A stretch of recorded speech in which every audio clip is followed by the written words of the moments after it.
फिर करते क्या हैं भगवान लोगों के लिए।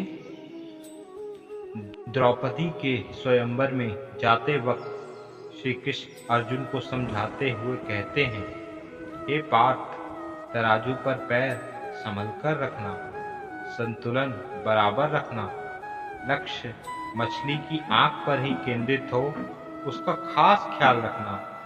यह सुनकर अर्जुन ने कहा, हे प्रभु, सब कुछ अगर मुझे ही करना है तो फिर आप क्या करोगे। वासुदेव हंसते हुए बोले, हे पार्थ, जो आपसे नहीं होगा वह मैं करूंगा।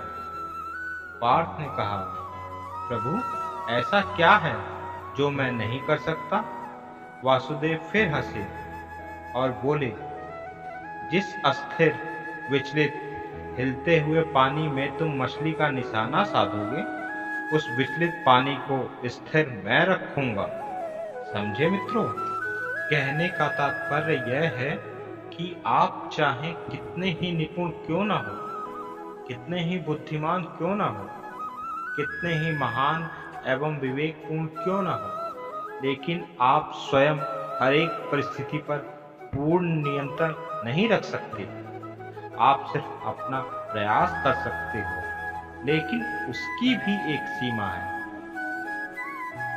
और जो उस सीमा से आगे की बागडोर को संभालता है, उसी का नाम विधाता है। उसी विधाता ने आपकी सारी जिम्मेदारियां दे रखी हैं, लेकिन आप हो कि सारी जिम्मेदारी खुद ही लिए फिरते हो। सारी दुनिया का बोझ आप अपने सर पर लिए फिरते हो, तो इसमें किसी का क्या दोष। हमें सिर्फ अपना कार्य करते रहना चाहिए। भगवान क्या कर सकते हैं या क्या करेंगे, यह गहरा विषय है। उस विधाता ने इतनी बड़ी दुनिया बनाई, विशाल समुद्र बनाए, उसमें रहने वाले विशालकाय जीवों के जीवन की डोर बनाई, उनके लिए दाना पानी की व्यवस्था की, हजारों लाखों टन पानी को समुद्र से उठाकर हजारों मील दूर आवश्यकता के स्थान पर बिना किसी साधन के बारिश के रूप में पहुंचाना, एक छोटे से बीज में वृक्ष का विस्तार भर देना, और उसमें किस मौसम में पत्ते गिरेंगे, किस मौसम में नए फल फूल आएंगे, ये सब कुछ उस नन्हे से बीज में भर देना।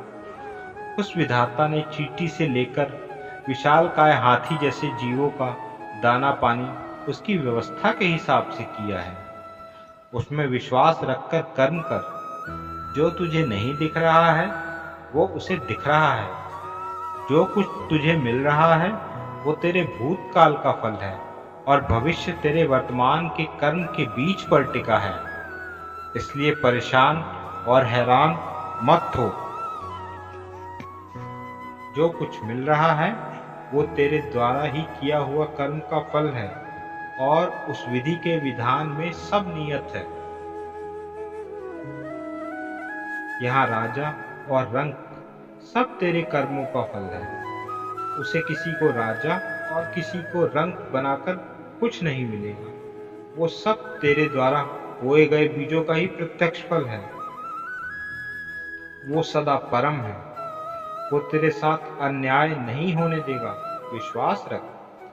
वो शुभ कर्मों में तेरे साथ है, बल्कि वो चाहता है कि तू शुभ कर्म कर तो मैं तेरी हर दुविधा हर लूं। समस्याएं ना आए ऐसा तो नहीं होगा, लेकिन वो अदृश्य रूप में सूली को कांटे के रूप में और कांटे को रुई के रूप में बदल रहा है। वो नहीं चाहता कि तुझे दुख दे। आखिर उसको क्या मिलेगा इससे। मन को थोड़ा स्थिर करके उसमें श्रद्धा रख, इधर उधर मत भटक। इंसान और उस विधाता में फर्क पहचान, उसमें पूर्ण विश्वास रख और आगे कदम बढ़ा। वो अर्जुन की तरह पानी को स्थिर करेगा, लेकिन पहला कदम तो तुझे ही उठाना पड़ेगा।